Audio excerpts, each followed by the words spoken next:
हमारे प्यारे नबी उस समय अभी दुनिया में पैदा नहीं हुए थे। वह जमाना अरब समाज का वह दौर था जब हर तरफ अंधकार छाया हुआ था। उस दौर को अय्याम ए जाहिलियाह कहा जाता था, यानी अज्ञानता का दौर। अरब समाज में उस समय कोई कानून, नियम या नैतिकता नहीं थी। बेहयाई, गंदगी और अश्लीलता से पूरा समाज भरा हुआ था। उस समय औरतों के कोई अधिकार नहीं थे। उन पर विभिन्न प्रकार के अत्याचार किए जाते थे, यहां तक कि कई बार बेटियों को जिंदा दफन कर दिया जाता था। लोगों के दिलों में जरा भी प्रेम, दया या हमदर्दी नहीं थी। औरतों को मात्र भोग की वस्तु समझा जाता था। यहां तक कि बाजारों में पुरुष और महिलाओं को गुलाम और बांदी बनाकर बेचा जाता था। उस समय विभिन्न क्षेत्रों से मुसलमान खाने काबा का तवाफ करने के लिए मक्का आते थे, लेकिन खाने काबा के अंदर 360 मूर्तियां रखी हुई थीं, क्योंकि उस समय मक्का में मुसलमानों के साथ साथ ईसाई, यहूदी और विभिन्न कबीलों के लोग भी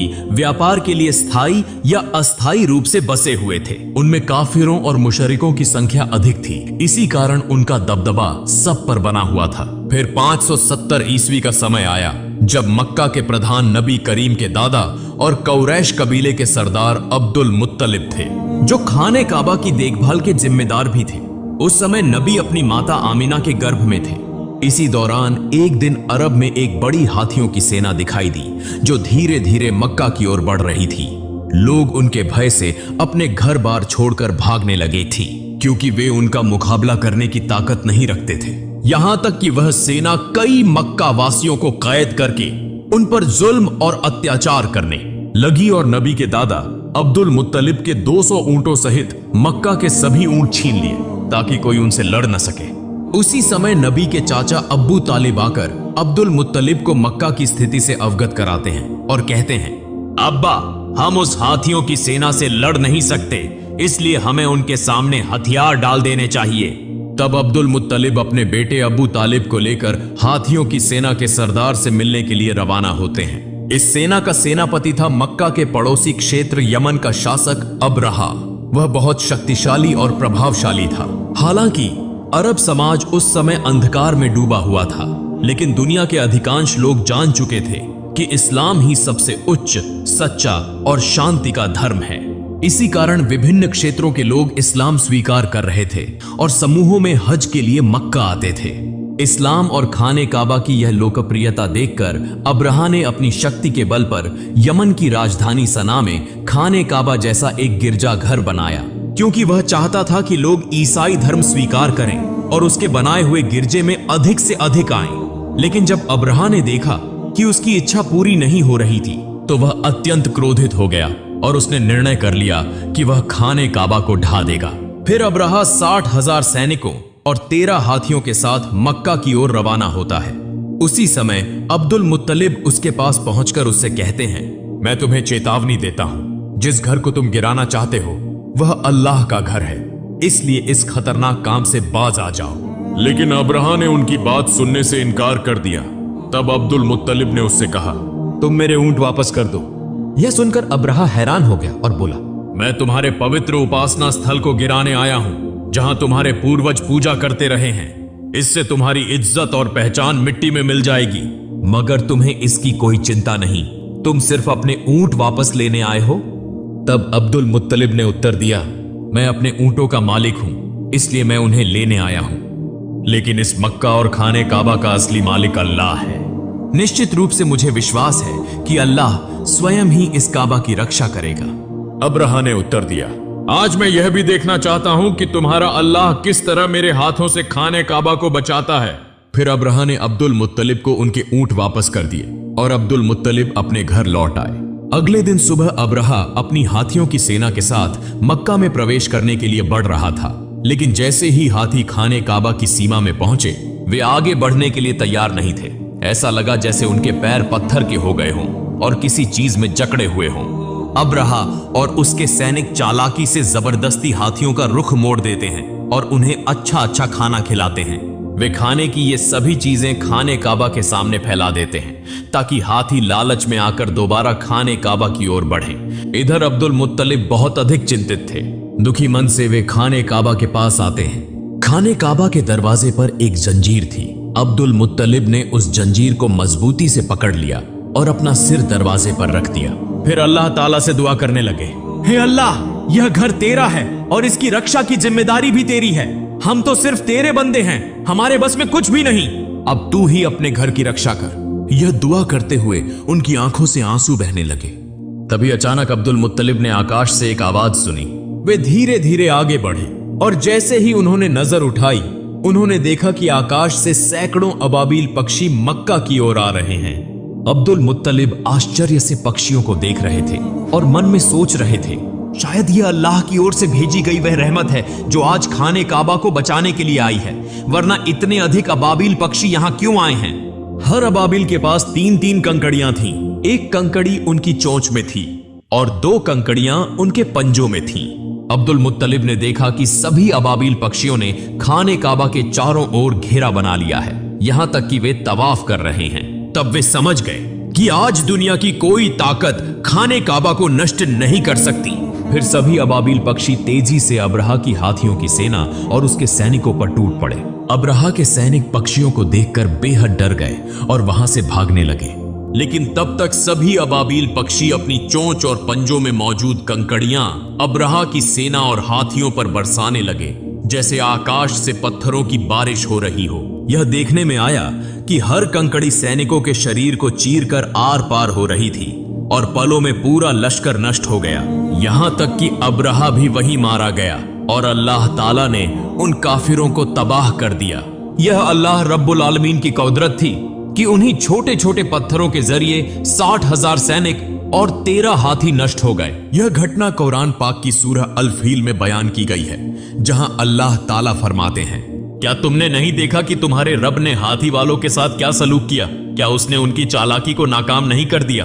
अल्लाह ताला ने उनके खिलाफ झुंड के झुंड अबाबील पक्षी भेजे, जिन्होंने हाथियों की सेना पर छोटे छोटे कंकरीले पत्थर बरसाए, जिसके परिणाम स्वरूप वह सेना कुचले हुए तिनके की तरह हो गई। इसी तरह उस दिन अल्लाह ताला ने खाने काबा की रक्षा की। इस घटना के लगभग 2 महीने बाद एक रात एक अद्भुत घटना घटी। मक्का के लोग अपनी अपनी व्यस्तताओं में लगे हुए थे। उसी रात नबी करीम के दादा अब्दुल मुत्तलिब खाने काबा की छत पर खड़े थे। अचानक उन्होंने आकाश पर एक चमकदार रोशनी देखी जो पूरे अरब, पूर्वी क्षेत्रों और पूरी दुनिया में फैल रही थी। यह दृश्य देखकर अब्दुल मुत्तलिब हैरान रह गए और तेजी से नीचे उतरे। जब वे खाने काबा के अंदर पहुंचे तो उन्होंने देखा कि वहां मौजूद 360 मूर्तियां, जो विभिन्न मूर्ति पूजकों ने रखी थी, स्वतः गिरकर टूट रही थीं। वे खाने काबा से बाहर निकले तो उन्होंने यह दृश्य भी देखा कि कूफा और शाम के बीच पानी का प्रवाह शुरू हो चुका है, जबकि कई वर्षों से वहां पानी का नामो निशान तक नहीं था। उसी समय उनकी नजर अपने घर की ओर पड़ी। वे देखते हैं कि उनके घर से एक अजीब रोशनी निकल रही है, ऐसी रोशनी जो उन्होंने पहले कभी नहीं देखी थी। अब्दुल मुत्तलिब धीरे धीरे अपने घर की ओर बढ़ने लगे और जैसे ही वे दरवाजे के करीब पहुंचे, उन्होंने देखा कि अन्य बीबी आमिना की गोद में एक नूरानी बच्चा मौजूद है, जिसके शरीर से असाधारण रोशनी निकल रही है। यह दृश्य देखकर अब्दुल मुत्तलिब की आंखों से आंसू बहने लगे, क्योंकि इस अंधकारमय अरब समाज में चिराग बनकर आने वाले प्यारे नबी हजरत मोहम्मद दुनिया में तशरीफ ला चुके थे।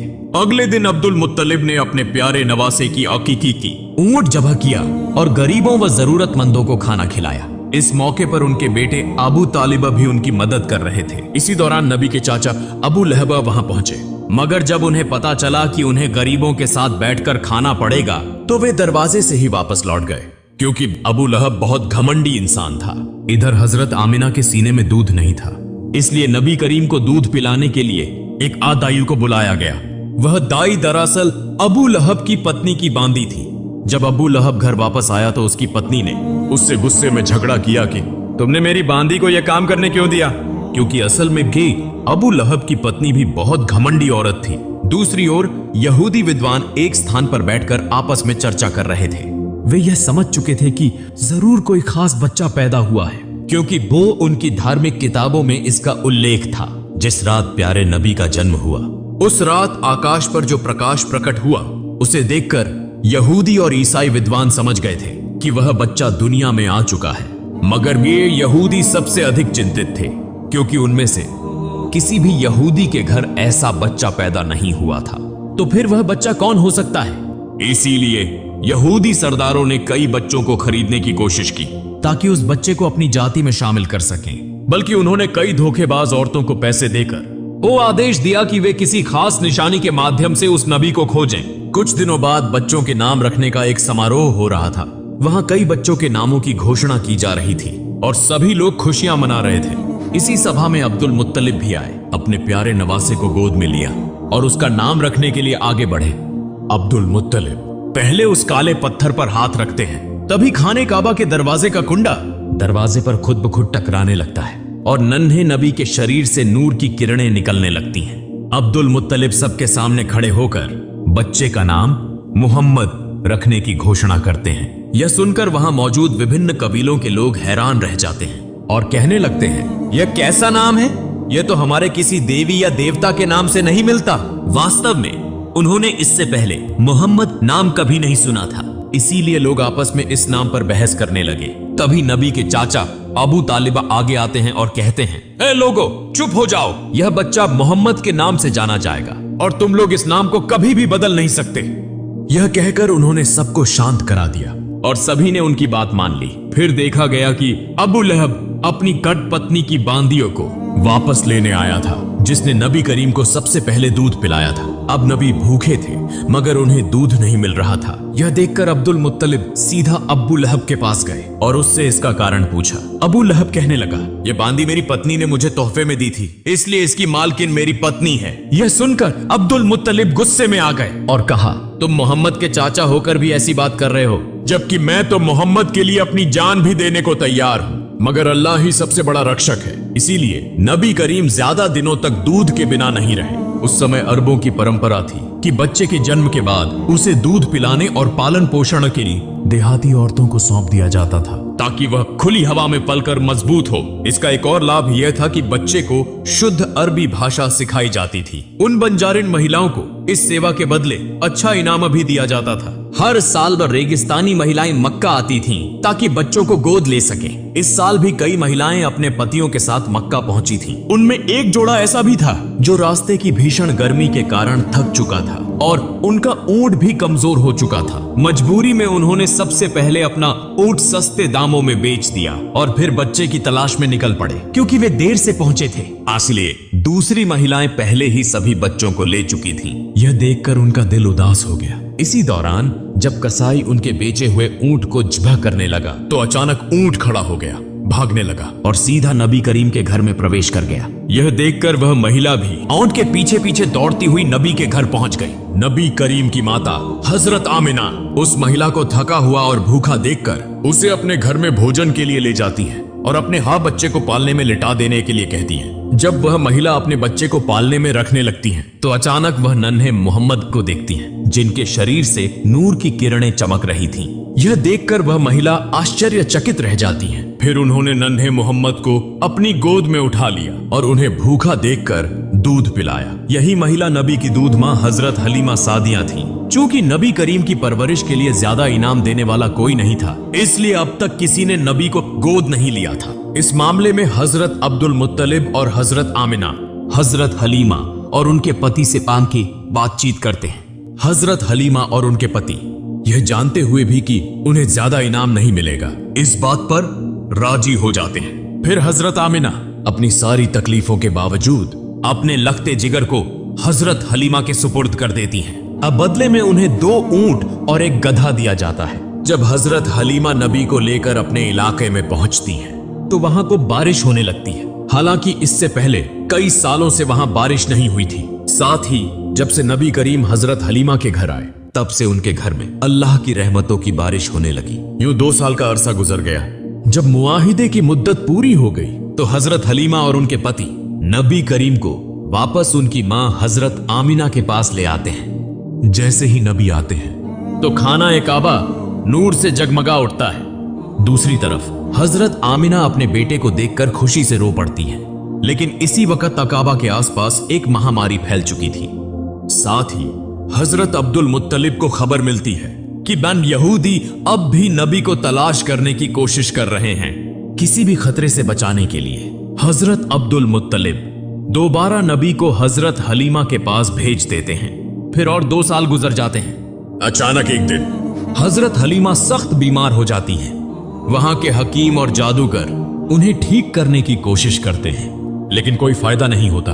यह देखकर नबी जादूगरों को वहां से हटा देते हैं। जैसे ही नबी हजरत हलीमा का हाथ पकड़ते हैं, वह अचानक पूरी तरह से सेहतमंद हो जाती है।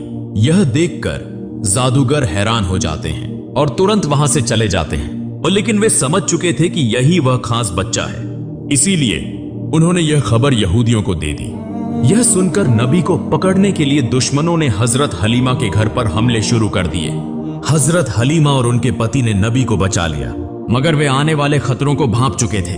इसीलिए हजरत हलीमा के पति नबी को लेकर मक्का के एक पहाड़ की तरफ रवाना हो गए। मगर इस बार जब नबी को ले जाया जाने लगा तो हजरत हलीमा रो पड़ी। जब हजरत अब्दुल मुत्तलिब को यह खबर मिली तो वे नबी के पास पहुंचे और फिर नबी के साथ एक गुफा में तकरीबन 1 साल गुजार दिया।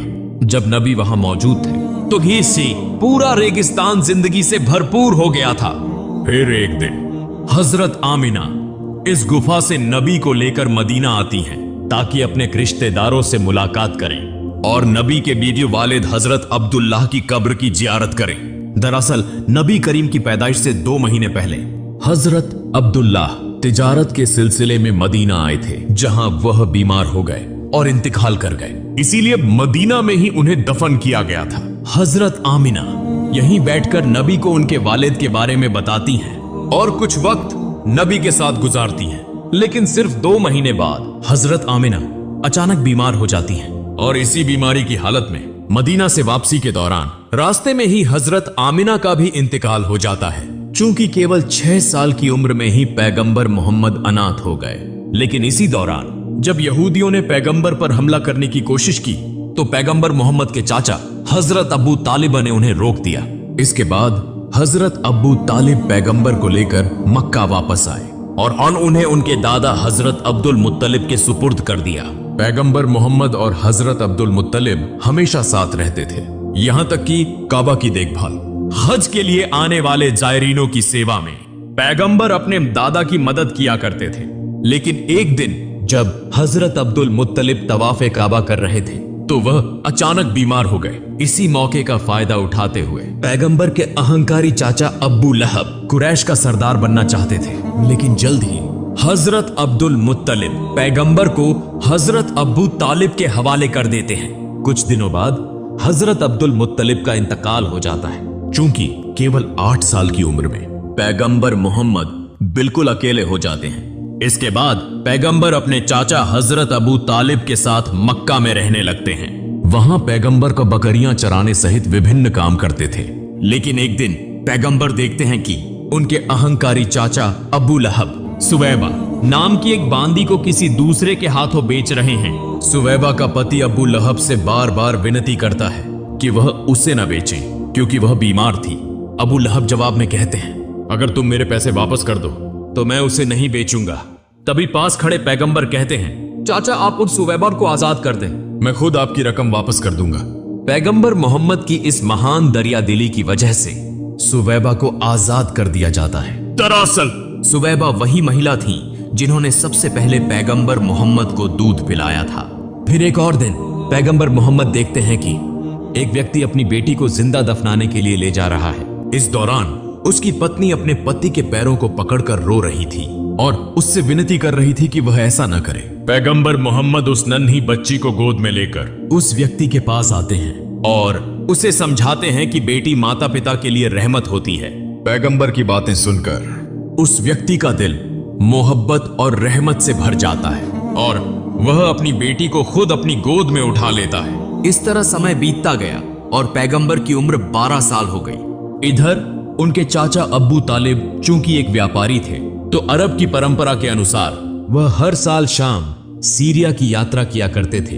इस बार पैगंबर ने जिद की कि वह भी सादी अपने चाचा के साथ शाम जाना चाहते हैं। चूंकि यात्रा की शुरुआत हुई, रास्ते में वे बुसरा नामक एक जगह पर रुके जहां एक चर्च में एक यहूदी धर्मगुरु रहता था। उसने पैगंबर और उनके चाचा अब्बू तालिब सहित पूरे काफिले को खाने की दावत दी। जब उसने नन्हे मोहम्मद को देखा तो वह तुरंत समझ गया कि यही आखिरी और सबसे महान पैगंबर हैं। यह वही बात थी जो उनकी धार्मिक किताबों में लिखी थी, जो उन्होंने अपनी आध्यात्मिक दृष्टि से महसूस की थी। फिर उसने हजरत अब्बू तालिब से कहा, मोहम्मद तुम्हारी पनाह में है, इसलिए तुम्हें और ज्यादा सतर्क रहने की जरूरत है। और यह भी कहा कि तुम्हें मोहम्मद को लेकर शाम नहीं जाना चाहिए, क्योंकि वहां के यहूदी उन्हें नुकसान पहुंचा सकते हैं। यह सुनकर हजरत अबू तालिब ने अपना इरादा बदल दिया और वे वापस मक्का लौटने लगे।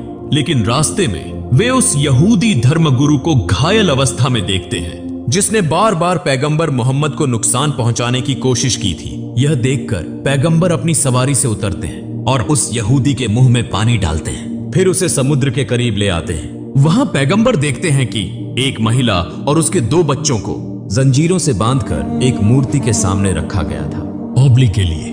दूसरी तरफ वहां के मछुआरों का कबीला पूजा कर रहा था ताकि उनका देवता यह बलि स्वीकार करे और उन्हें अपार धन प्रदान करे। और लेकिन जब प्यारे पैगंबर हजरत मोहम्मद ने यह दृश्य देखा, यह देखकर वहां के मछुआरों ने पैगंबर को रोकने की कोशिश की, मगर तभी समुद्र की एक जबरदस्त लहर उठी जिसकी तीव्रता से वह मूर्ति जमीन पर गिरकर टुकड़े टुकड़े हो गई। यह दृश्य देखकर वहां के पुजारी डरकर अपने घरों में छुप गए। कुछ देर बाद जब वह समुद्री तूफान थमा तो लोगों ने देखा कि असंख्य मछलियां तट पर इकट्ठा हो गई हैं। यह देखकर मछुआरे हैरान रह गए और जल्दी से वे मछलियां पकड़ने में व्यस्त हो गए। दूर खड़ा वह यहूदी धर्मगुरु भी यह सब देखकर दंग रह गया। वास्तव में यह सब पैगंबर की दुआ की बरकत से हुआ था और यह अल्लाह ताला की कुदरत की एक निशानी थी। अंतिम दृश्य में दिखाया जाता है कि हजरत अबू तालिब बूढ़े हो चुके हैं और वे काबा के सामने खड़े होकर मक्का के सभी लोगों को बुला रहे हैं कि अब बिना किसी झगड़े के इस्लाम के रास्ते पर लौट आएं और एक शांतिपूर्ण जीवन व्यतीत करें। और लेकिन तब भी मक्का के कुछ सरदार हजरत अबू तालिब और हजरत मोहम्मद को झूठा साबित करना चाहते थे। लेकिन उस समय तक मक्का के अधिकांश लोग यह समझ चुके थे कि हजरत मोहम्मद ही आखिरी और सबसे महान पैगंबर हैं और ये उनका धर्म ही सबसे सच्चा, सबसे महान और शांति का धर्म है।